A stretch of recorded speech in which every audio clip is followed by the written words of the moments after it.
ഞങ്ങളാണ് ഞങ്ങളുടെ അമ്മ കെട്ടിക്കിടക്കുന്ന വെള്ളത്തിലാണ് മുട്ടയിടുന്നത്.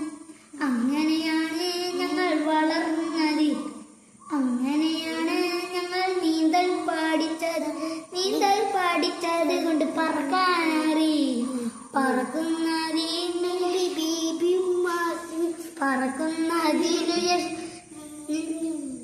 ഞങ്ങൾക്കും പ്രസവശേഷമായി കഴിഞ്ഞാൽ ഞങ്ങളും കെട്ടിക്കിടക്കുന്ന വെള്ളങ്ങൾ അന്വേഷിച്ചു പോകും.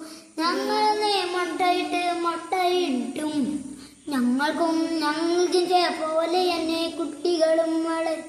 ഞങ്ങളുടെ ഭക്ഷണം മനുഷ്യന്മാരുടെ ചോര.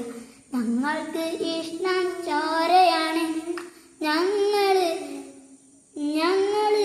കൂടുതൽ ചോരയുള്ളവരുടെ അടുത്തേക്ക് കൂടുതൽ പറക്കുമല്ലോ. കറണ്ട് പോയാൽ നമുക്ക് ലൈറ്റ് കിട്ടാൻ വേണ്ടി നമ്മൾ പുറത്ത് പോയി ഇരിക്കുകയില്ല.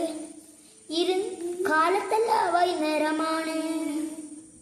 വൈകിട്ടൊക്കെ ആകുമ്പോൾ നമ്മൾ അങ്ങനെ പോയി ഇരിക്കുകയും അങ്ങനെ ഇരുന്ന് കഴിഞ്ഞാൽ കൊതുകുകൾ കടിക്കുകയില്ലേ. കൊതുകുകൾക്ക് നമ്മുടെ വീട്ടിൽ കിട്ടിക്കിടക്കുന്ന വെള്ളം അവരതിൽ മുട്ടായിട്ട് വളരും. അങ്ങനെയാണ് കൊതുകുകൾ ഉണ്ടായത്. ഞങ്ങളുടെ